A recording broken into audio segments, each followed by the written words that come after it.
نبتدي على طول إن شاء الله. الحمد لله رب العالمين والصلاة والسلام على خاتم النبيين والمرسلين سيدنا محمد وعلى آله وصحبه أجمعين. My dear brothers and sisters, Assalamu alaikum wa rahmatullahi ta'ala wa barakatuh. Inshallah, before we get to the subject of this halqa this evening, inshallah, we pray to Allah subhanahu wa ta'ala to give speedy recovery for our dear brother Ibrahim, to console the heart of his wife, our sister Kawthar, and to accept all those who died in the fire. As Sheikh Abdullah indicated in the khutbah, it's a lower degree of shahada, those who die an agonizing death like that. May Allah forgive those of them who reached the age of puberty and make the youngsters actually ones that would take the hands of their parents to Jannah bi-idhnillahi ta'ala. Inshallah, since we're starting a little bit late, so we'll try to keep within reasonable time. This is the second segment of a very important topic. In fact, the correct title is apostasy or leaving Islam a capital punishment? This is the more accurate and precise title for both segments. Now, it might be useful to very quickly summarize the parts that we covered last Friday. We started first by raising some methodological issues that when we study any subject in Islam, the top reference is not an opinion of this faqih or that, no matter how great and knowledgeable, but it has to begin with the Quran. Next is the sound or authentic sunnah of the Prophet sallallahu alaihi wasallam. After that, we can benefit and learn also from opinions of scholars. We also indicated that even when we make reference to either the Quran or sound sunnah, there are certain texts that are so definitive, so clear, that there could be no argument that it could be interpreted this way or that way. We gave an example of that.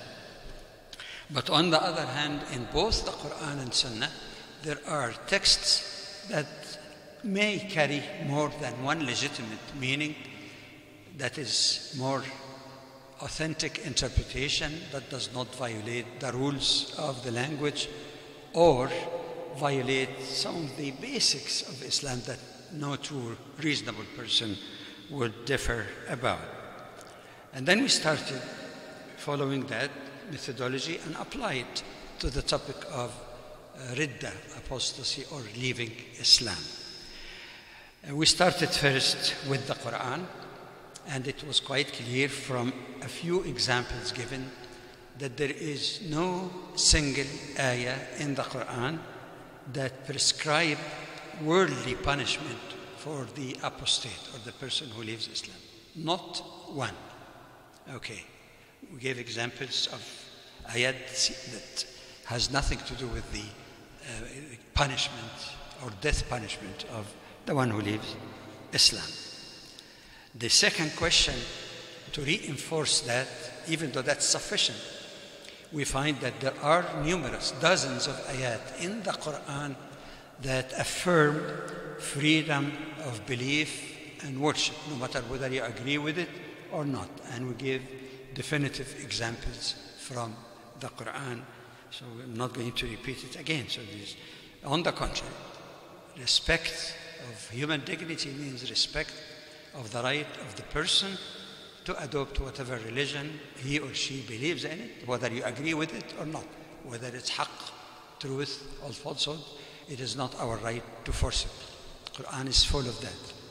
Not only this, we said logically, even speaking, that the term Islam itself actually means, based on the linguistic origin or etymology, means to willingly, without any force, accept to submit to Allah subhanahu wa ta'ala and follow His guidance. How could that happen if a person is threatened by you believe in Islam or you return to Islam or your head will be chopped. And then we discuss some of the objections that are raised, which does not seem to be strong. That some people say, okay, you're free to choose Islam, but once you chose that or accepted, you can get out. Well, which means, in fact, you raise the same sword and say either you return to Islam and say Shahada, or your head. And some people, this is not ikrah because you accepted. That is absolutely doesn't make any sense to me. It is a form of ikrah. A person who's told your life or uttering Shahada, I said I utter Shahada, whether I believe in it or not. That's not Islam. If a person takes Islam because of other reasons, other than indeed believing in Shahada, that's not acceptable according to the scholars. All right. Then we move to rebut or express disapproval, strong disapproval, of some of those who say that the most central ayah and definitive ayah in the Quran, La ikraha fi din, there should be no compulsion in the matter of deen, in the matter of belief. And they say that this was abrogated. We discussed at some length the mistaken notion or interpretation of what abrogation is. This is not an abrogated ayah, it's a definitive ayah. And abrogation, we quoted many scholars, must have a very strong evidence because it replaces one ayah with another. So to say it is abrogated is a very serious matter, and there is no evidence of that. We spoke about what some scholars said about the number of ayat in the Quran that has been, I don't like abrogated, being superseded, like the stages of drinking and all of that, none of which actually relate to freedom of choice or freedom of belief. Now, I believe we started moving a second step. The fact that it's not in the Quran, even though a matter of life and death, one would expect that the Quran speaks about punishments of many lesser offenses than apostasy. How come this is not mentioned? However, to be honest also, there may be some instances where things that are not mentioned in the Quran, but the Prophet ﷺ has been authorized by Allah subhanahu wa ta'ala, if they have a sound hadith, to make something, but not in violation in the Quran, but in line with the Quran. As the Sunnah aims at explaining, elaborating, and showing how to apply the Quran. We need the Sunnah very badly, very importantly. So we say, all right, we need also to examine hadith. We started first by raising one question under hadith. Are there any reports, authentic reports, that the Prophet ﷺ ordered the killing of an apostate only, notice here, only on the ground that they left Islam? The answer is no. We refer to a great Yemeni scholar and muhaddith, scholar of hadith also, Shawkani, in Nail al-Awtar. He said, by examining the isnad, or the chain of narration of all of these hadiths, none of them stand scrutiny. And in a serious matter like that, life and death, you don't take a hadith which is not really authentic. Said all of them are. The one who wants to find out why, you read in Nail al-Awtar, he gives you all kind of reasons, specific reasons why these are inauthentic. All right. So that takes care of this. But then, are there other sound and authentic ahadith that there have been some argument about them, subject to more than one interpretation? The answer is definitely yes. We're talking here about sahih, sound hadith. So leave aside the inauthentic ones.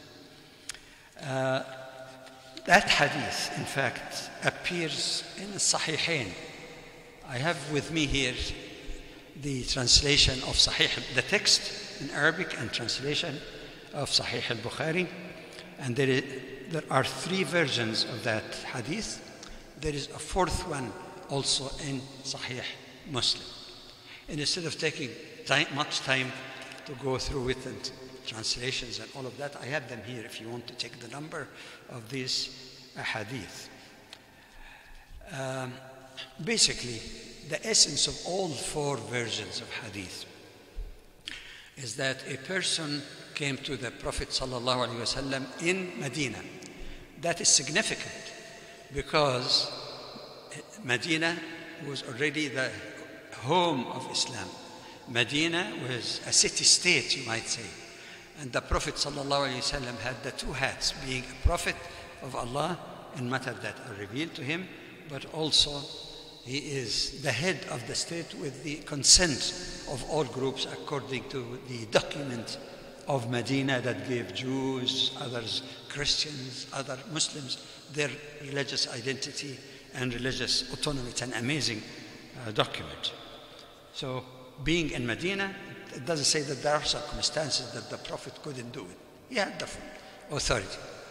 That Arab came to him, Bedouin Arab, and he made bay'ah. It is well known, of course, if somebody come to accept Islam, there is bay'ah. Some English usage or translation is oath of fealty or commitment. Take me the bay'ah.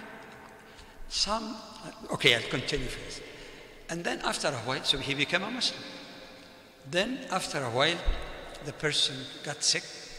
He went back to the Prophet sallallahu alaihi wasallam, and he said in Arabic, "Aqilni min bay'ati."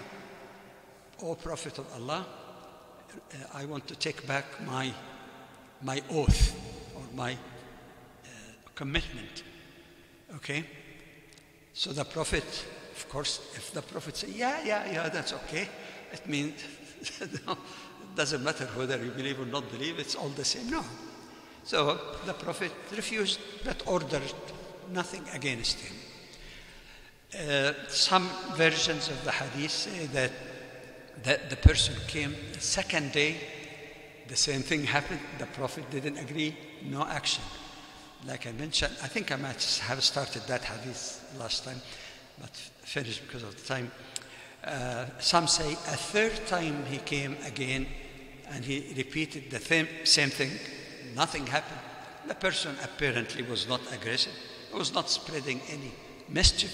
He simply didn't want to be a Muslim or didn't want to live in Medina. So he collected his stuff and left Medina. Now, some people say that this bay'ah, this oath of allegiance, was not to leave Medina. Not to leave Medina. I was flabbergasted when I read that, when I have with me here more than one hadith in Bukhari says that this man made bay'ahu ala al-Islam, which means what? The man did not make bay'ah not to leave Medina, did not make bay'ah to accept the Prophet as the head of the state. Ala al-Islam, you can see it if you want. Ala al-Islam. And he returned my bay'ah, means I want to leave Islam. Not only this, that the Prophet took nothing, no action at all against him. It has dilala, it has a great deal of significance. Now, if indeed, as some people say, that the punishment for apostasy is a had punishment. Hudud punishment means punishments that are fixed, has a fixed, specific punishment. Number 2, you don't delay had once it's proven. For example, like zina or wal'iyadu billah or qazf, speak ill about the honor of other people without any justification. So number 1, it is definitive. Number 2, it is specific. Number 3, there is no ijtihad on the part of the ruler or amir. Say, okay, I forgive you. Yeah, you committed theft, but I forgive you. not to contradict what Umar did by not punishing people during the year of famine when people steal only to survive. This was some exception for that, but otherwise, had has to be applied, and there is no shafa'ah, there is no intercession as it may be in others. Now, if indeed apostasy was a had or fixed punishment, who would be the first one to sincerely apply it without any hesitation, regardless whether people like it or not? The Prophet sallallahu alaihi wasallam. But he didn't. He let him go. Not only this, but he said in more than one hadith, إن المدينة تنفي كالكير المدينة كالكير تنفي خبثها وينصع طيبها. He says Medina is like the bellows. You know, people who in the past used to work in metal melting and shaping and all of the manufacturing, they get the material, but you know, you can't get material like iron or other material that's totally pure. You purify, and purification is by fire. So they get those bellows, you know, to push the air so that the heat would rise to the point that the impurities in the metal would go to the surface, can get rid of it, but what you get really after that is the real metal. So that means in Medina, if a person, because here again he doesn't praise him, he says khabath, because kufr is khabath too, you know, disbelief in Allah, but he didn't say kill him because of that. He said Medina expels its khabath, وَيَنْصَعُ طِيبُهَا, yani its good things are highlighted. There's barakah in Medina. That definitely stands not only in contradiction to those who believe or say, no matter who, that this is had, because that definitely doesn't have the characteristics of had. All right. So I think, like I said, however, you can also examine the fact that there has been a case where the Prophet ﷺ ordered the killing of people, not because of apostasy. Again, that's what generated that confusion. This is the famous hadith, sound hadith. We find it also in the authentic collections. People of two tribes, some say one, some say two, Uqal and Urayna, very famous in the collections of hadith. The story of those people and why they were punished, because capital punishment was not necessarily because of apostasy itself. These people came to the Prophet ﷺ in Medina and made the bay'ah, that is, accepted Islam.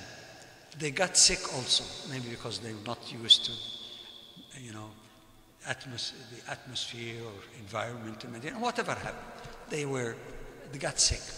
So the Prophet ﷺ advised them to go outside Medina where the ibil, the sadaqah, you know, people who used to pay zakah, sometimes they give zakah on animals like camels and so on. So this were the state owned. And the Prophet ﷺ appointed some people to look after those camels of sadaqah. Somebody need to. So he takes them for grazing and so on. So they're not really inside Medina, but you might say outside in the area where the grass is. So he ordered them to go there and drink from the milk of these camels and so on. And in fact, they improved. They were cured. So instead of thanking Allah subhanahu wa ta'ala or thanking, you know, those who care for the camels, they killed them, and some narrations say they also mutilated them, and then they stole all of these camels and took it away. This is not a matter of apostasy alone. It is a matter of capital punishment, that is armed robbery might kill, murder of innocent people and even mutilating them. They were brought back and had the same kind of punishment that they deserve, as they did to those innocent people. So to take that and say they were murtaddeen, they were apostate, no. If they were apostates and didn't do anything wrong, and apostated went in peace like this man, the Bedouin who came in Medina, the Prophet would have treated them the same, but they are criminals and they have to be treated as such. And then another strong hadith. It is said that the Prophet ﷺ said, and just give you the essence of it, he said, the blood, meaning the life of a believer, is sacred and protected, except in three offenses. One, if he murders, commit not involuntary killing, deliberate murder of an innocent people. Okay? So that's understood. And of course the punishment for that, he should be killed. You kill someone, he can be killed. Footnote, one of the most merciful aspects in Islam is that while the murderer deserves to be killed, as the Quran says, if the family or wali, guardian of the one who was murdered, forgive with financial compensation or without, the person will not be killed. The killer will not be killed. This is amazing. But in any case, killing him is fair because you kill someone. You don't say my life is sacred because you did not respect the sacredness of the life that the innocent man who was killed and deprive his family and children from him. So that's one of the three. The second one, it says, Az-Zani al-Muhsan, the person who's already married who commits zina, betray his wife and go beyond that to illegitimate relationship. And then the third one is very, very interesting. I read it first in Arabic. التارك لدينه المفارق الجماعة. The one who leaves his religion, but don't stop here because there are three. There are two qualities of that third one. The one who leaves Islam and leaves his people. Now the question here is this. Is the one who leaves his people just a description of the one who leaves Islam? Or there are two conditions. He leaves his deen and turn against his own people. I think in view of what we said earlier, the one who left his religion, that Arab, the Bedouin Arab, no problem. And that's why some ulama say, هناك فرق بين الردة عن الإسلام والردة على الإسلام. In other words, there is a difference between someone who leaves Islam. Okay, like I said, the Prophet did not. The Prophet ﷺ did not apply any punishment for him. Okay, it's understood. We have seen from the story of these two tribes, Uqal and Urayna, if they didn't kill and mutilate people and steal the camels, he would have treated him the same like that Bedouin Arab. So if you collect and connect all the hadith in that, the interpretation that it is the same person is not really definitive. I'm trying to be fair, but I'll give you something definitive now, inshallah. Even though it makes sense so far.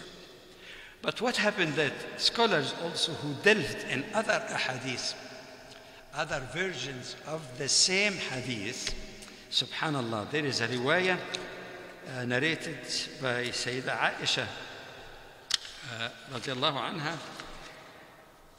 But it speaks also about the three categories.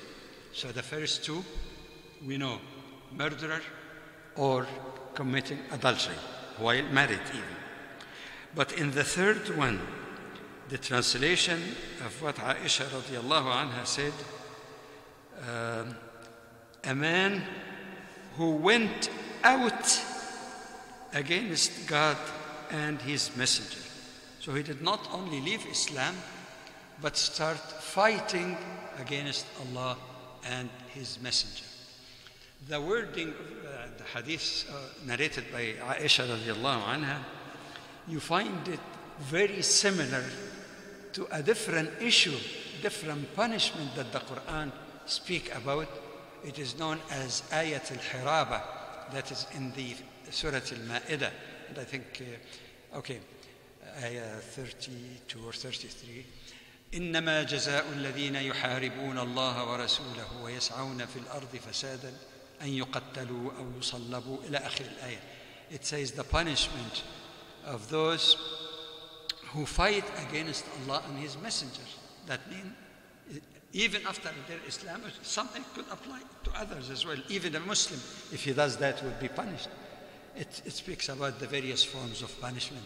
So that apparently, وحارب الله ورسوله, the exact term, يحاربون الله ورسوله ويسعون. That means then that it is only the one who joins his apostasy with an act of crime in the society. So that's it's so obvious. And that is not the only place, by the way, where it's mentioned. And there are known scholars also who said the interpretation of that, it is not for apostasy itself. All right. Then we come to another hadith. Okay. Some people say, and that is perhaps the strongest hadith, because it is authentic. There is no argument about its authenticity. But the argument is its interpretation. That hadith, a sound one, narrated through Ibn Abbas radiallahu anhu, that the Prophet sallallahu alayhi wa sallam said, "Man baddala deenahu faqtuluh." Translation: anyone who changes his religion, kill him. And they say, this is definitive. Really? Is that definitive? طيب. Many scholars, even themselves in the past, even those who are proponents of capital punishment, they said, anyone, it appears to be general, who changes his religion. Okay. If a Jew changes his religion and becomes a Muslim, if a Christian changes his religion and becomes a Muslim, and if a Christian changed his religion to become a Jew, if a Jew changes his religion to be a Christian, I think sensible scholars even in the past say we cannot blindly take the wording of this hadith as categorical and absolute. You get the point? Secondly, in the light of all the hadith that has been mentioned already, this hadith, even though it is sound, because the others are sound, there are many sound hadith, like the four versions that include Bukhari and Muslim about the person who apostated and left without being harmed. The issue here is whether he committed another act by fighting against Allah and His Messenger. It could take the form, for example, of somebody does not only apostate, but goes out also to try to confuse Muslims and tell them your religion is wrong and this and that. In fact, there is a reference in the Quran that I cannot ascertain at this time, but there could be something I didn't learn yet. I'm constantly learning, inshallah. An ayah in the Quran refers to this abath, to take religion as a joke, becoming Muslim, living Islam, just to demoralize Muslims. The reference in the Quran in this ayah, وَقَالَتْ طَائِفَةٌ مِّنْ أَهْلِ الْكِتَابِ آمِنُوا بِالَّذِينَ آمَنُوا وَجْهَ النَّهَارِ وَاكْفُرُوا آخِرَهُ لعلهم يرجعون. It's a very significant one because it speaks about something that happened. And it comes in the past tense. وقالت, in the time of the Prophet ﷺ. A group of the people of the book said, or tried to agree among themselves as a group, believe in what has been revealed to the believers, meaning to Muslims, in the beginning of the day. Oh, Islam is good. Ashhadu an la ilaha illallah, Muhammad Rasulullah. I believe in the Quran and all of this. Okay? And the end of the day, go to the people, obviously in public, to spread that confusion. I said, oh, we're already Muslims, but we discovered that Islam is terrible and has this and problem. The idea here, of course, with people who are still new Muslims or Muslims who are not well versed in their faith, it shakes the community. So this is part of fitna. Some stories or narratives about this, that this actually were some of the Jews in Medina, and there have been, and that is not really against reason, because according to the Quran, especially in Surah Al-Baqarah, they knew of the coming of the Prophet sallallahu alaihi wasallam. They knew that he tells the truth. They asked him some question that only rare people know, if any, and he answered them. They knew it. In fact, sometimes they go to him even and ask him to arbitrate or give a verdict in some aspect if it suits them. In spite of that, they used to raise doubts in the mind of Muslims and so on. Here there are two aspects of that action. Could this ayah, or could that hadith be when the Prophet ﷺ knew that he wanted to undercut their action by saying, if anyone who changes his religion, kill him. So get frightened of getting out and spreading their poison. And then there is something very important, and it relates to one excuse that some people say, that anyone who lives Islam should be killed or fought. That this were not just one person, a group of people. Number one, a group of people going to spread that poison and confusion among Muslims. Number one. Number two, they'll not just keep it to themselves. The deliberate strike at the very root of Islam. How does that relate to an important evidence that some people take about killing the apostate? They say Abu Bakr radiallahu anh killed or fought, they say, fought the apostates. This was not because they apostated. We have to clarify that.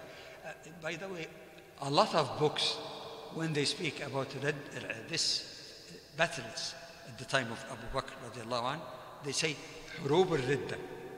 That is the wars against those who apostated from Islam. Now, this was not one person or two.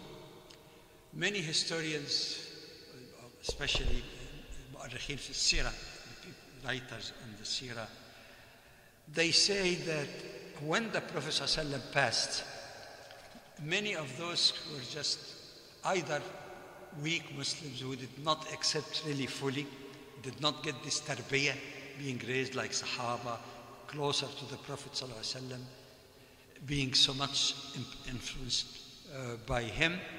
And some, that we have to say, are hypocrites. When Islam was the winning card, when Islam was really well established, became the power in the whole Arabian Peninsula, everybody would say, maybe I can get a piece of the pie.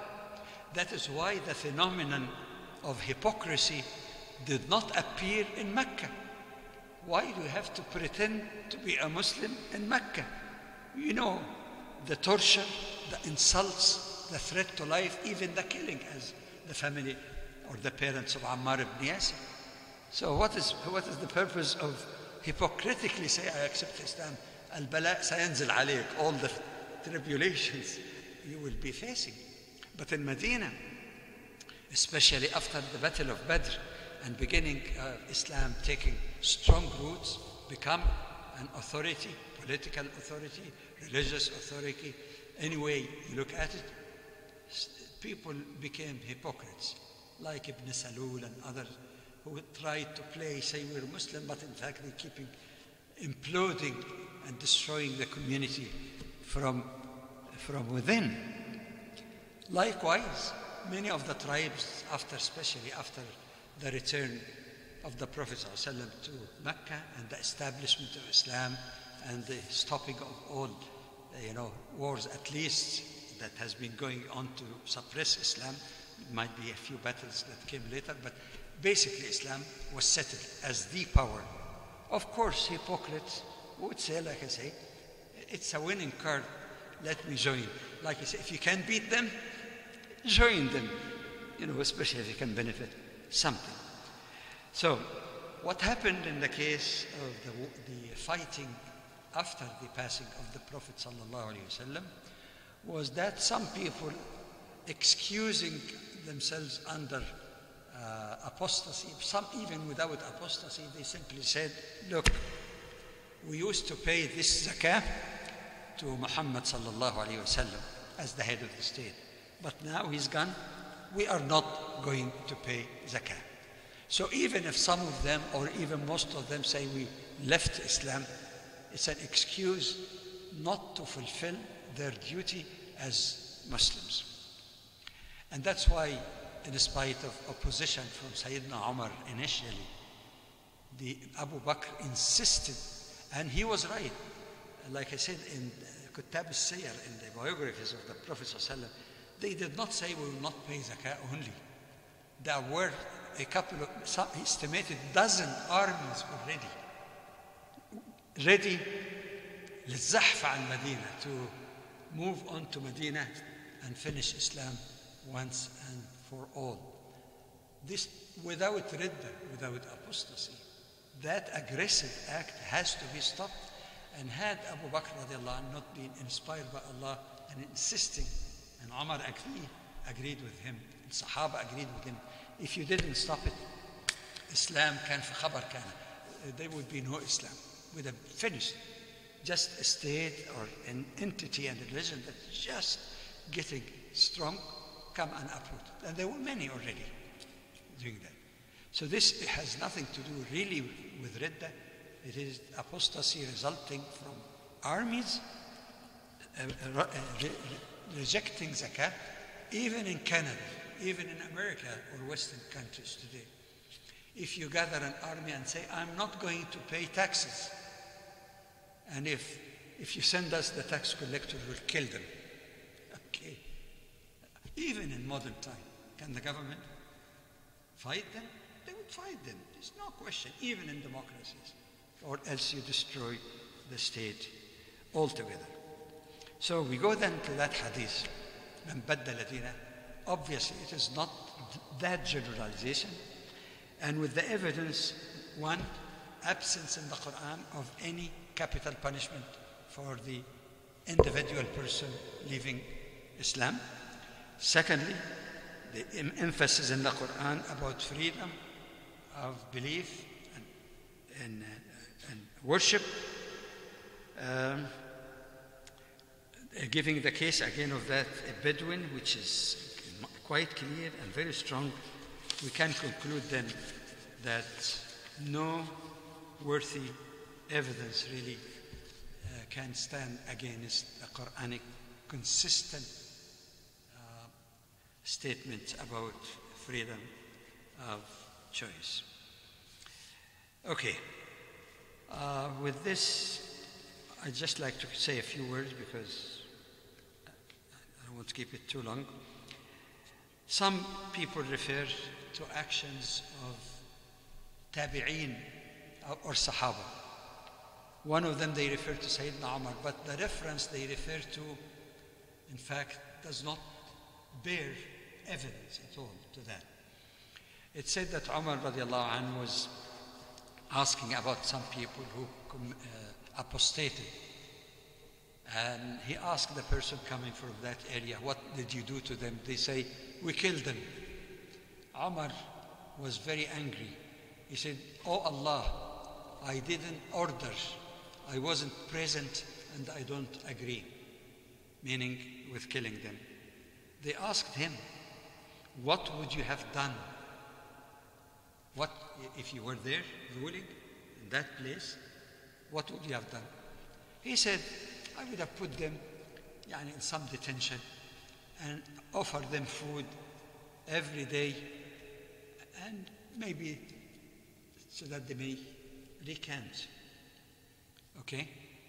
By the way, in that narration, Umar didn't say for 3 days, as some scholars say, istitaba, for 3 days, if they don't recant, kill them. No, he left it open. So the hadith of Umar, attributed to Umar radiallahu anh, it doesn't give evidence one way or the other. And there is a rule also in logic and rule in Islamic interpretation. إذا ورد الاحتمال بطل الاستدلال. In other words, if there is a possibility that it could be this or that, you cannot say, I take that as an evidence. Choose one of the two. If there is possibility, you say at least suspend any judgment. But it cannot be a proof for those who say the punishment is bad, especially if you have all that evidence that we spoke about in the Quran and other hadith. However, sometimes you read in some books, people say that there have been a complete ijma', unanimity. Ijma' in the usuli sense is not only consensus or the majority. Ijma' al-usuli, that's the ijma', unanimity that nobody can argue. That's when you say there is ijma' among Muslims that a Muslim prays, or is obligated to pray 5 times a day. Okay? I'm not talking about the details. There is ijma'. Nobody can raise an issue. And they say there is ijma' that in all madahib and so on, that the punishment for apostasy was to kill the person. However, to the surprise of many, you know that the generation after the generation of the Prophet ﷺ, the Sahaba, what is the next generation praised by the Prophet ﷺ? At-Tabi'een. At-Tabi'een means the second generation after the Prophet ﷺ. Some of them might have been small children at the time of the Prophet ﷺ, so they would not, did not have the complete understanding of that. So some of them, or those who were born after the generation of companions of the Prophet ﷺ. So they are the generation that learned from Sahaba. The hadith I was referring to you about the Prophet ﷺ said, the best generation is my generation, Sahaba.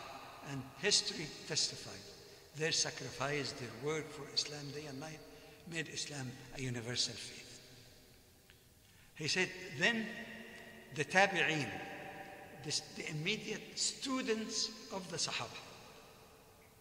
Okay? Because Sahaba saw the Prophet, many things they heard, and they communicating to their students, Tabi'een. وَتَابِعِ التَّابِعِينَ. The third one are those of a third generation who learned from Tabi'een, and the Tabi'een who learned from the Sahaba of the Prophet ﷺ or from the Prophet himself.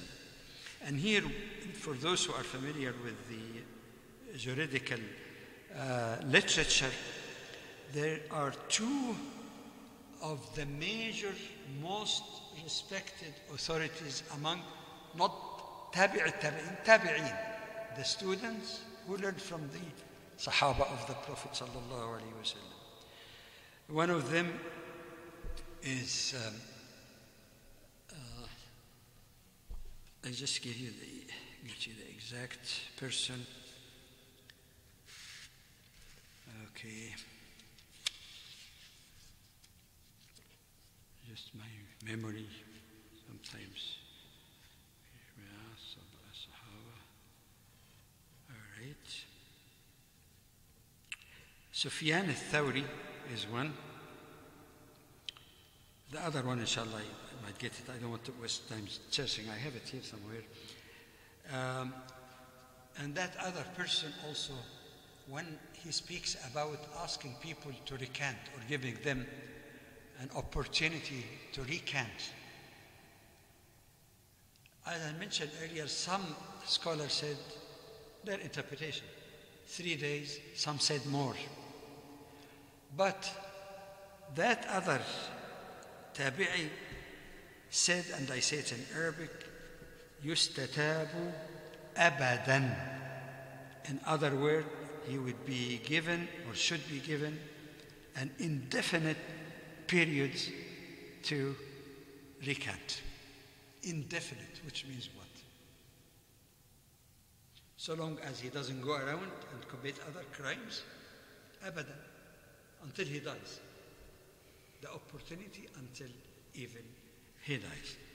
So to conclude then, I believe that even though I do respect those who are the majority, who have a different view and hold that it should be killed, I am in my own conscience, having read what many scholars wrote, having looked also at a doctoral dissertation made in Jordan about that, summary of it online, I find the evidence is very powerful and strong that if a person is peaceful and make redda, nothing happened to him. You can advise, you can inform, as some say, debate, talk to him. Maybe he has some misunderstanding, but never use any means of killing. We talk about collective mischief that really need to be stopped. This is my humble conclusion. And before I close, inshallah, my apology that inshallah next Friday I expect to be inshallah in the Netherlands for a lecture tour, Allah willing, and hopefully the next series, even though it has not been announced yet, not series, topic, is the question, is Islam really a religion of peace or violence and war? So inshallah, I hope that would be not this coming Friday, but Friday would be the 1st of March, so that inshallah will be 8th of March. Jazakumullahu khairan, baraka fikum, and please send your criticism. I don't mind it at all. I'm presenting things in the way the methodology of the scholars follow, and also as an academic myself, I try not to dismiss any opinion. I mention even the opinions of others in the very beginning, the majority take that position. So inshallah we'll do the same thing in the coming month, inshallah. سبحانك اللهم وبحمدك نشهد أن لا إله إلا أنت نستغفرك ونتوب إليك. Maybe you can turn the camera now, because if you wish to have 5 minutes, because people will not hear the questions, and if there's just 1 or 2 questions quickly. بالانجليزي طبعا عشان اخواننا اللي ما يعرفوش. نعم. كله بيعرف عربي؟ No. There's brother Mohammed. No. Some people, non-Muslims, they say the Quran says من شاء فليؤمن من شاء فليكفر. Yeah. وفي نفس الوقت في حد الردة. Okay. What we said last time and this time exactly negates that. In fact, من شاء فليؤمن ومن شاء فليكفر was mentioned. I'm not hiding anything. And that I mentioned it, as many scholars do, to show that faith is not by force. Secondly, I have already shown that ridda or apostasy is not a had.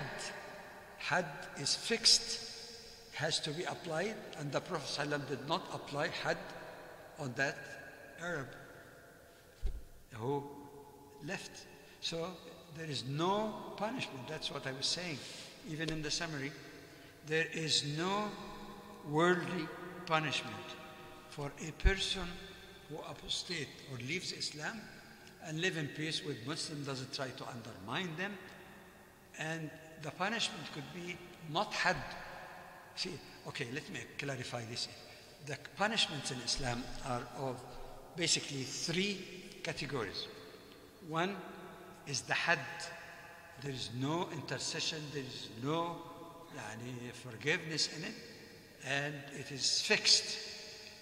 How many jalda for flagellation, all of this. Okay. The second category of punishments is retribution. زي القصاص in Arabic. Retribution, or the better translation, the law of equality, which applies to murder or injuries. If somebody murders someone else, and I said also there is rahmah if the family forgive him. But that is separate type.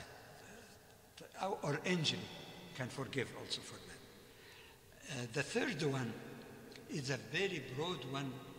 It's called عقوبات تعزيرية, discretionary punishments, which means just like a whole area of legislation may not fall neatly under these two categories. For example, there is no mention in the Quran about a punishment of a spy. He could be the chief of the Air Force and then defect to an enemy fighting Muslims and give them all the secrets. The Quran doesn't speak about that. That's what you call today high treason. There are other things, again, a whole range of things that are not mentioned specifically. Ta'ziriyya means that the ruler or the judge, a ruler or one who sit in place of the ruler, hopefully judge just, independent justice system, not like what you find in some countries. And then he can evaluate the degree of harm that was caused by that offense and determine a suitable punishment. The punishment could range all the way from forgiveness or from a slight punishment like we call today jail for a short period of time, all the way to a serious crime not specified in hudud like spying that could even be capital punishment. You're destroying the whole community with that. So I hope that this make it. And by the way, just to add one more thing, some of the decisions made by the Prophet ﷺ are wahy. In that case, it is like fatwa. We have to follow. Okay. But there are cases that Allah subhanahu wa ta'ala let the Prophet himself make decision as a judge. And we find that proven in one hadith when the Prophet ﷺ said that one of you come to have a complaint against his brother, meaning, but one of you might, or one of the two contestants may be so eloquent and powerful to convince me of his case, and the other one can't. And if I rule in favor of that person who speaks nicely and he is wrong, it is a piece of fire, let him take it or leave it, which means the Prophet is admitting that when he acts as a judge, bima arak Allah, he follows, of course, the rule of Allah to be just and fair and so on, but he admits that he may be misled also by a person. So that becomes a matter of ruling. And there is also administrative decisions, again, where the Prophet ﷺ evaluate just like an executive decision. The presidents in many countries have certain leeway. So these are variations of this, and inshallah, once they are sorted out, the confusion or contradiction in the views about apostasy becomes clearer. It is already exactly 9 o'clock, and Jazakallah khair for your questions. So that helped us to raise or put the pieces together. سبحانك اللهم وبحمدك نشهد أن لا إله إلا أنت نستغفرك ونتوب إليك.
لا خلاص ما يضرش، بس لما يكون عندك فقرة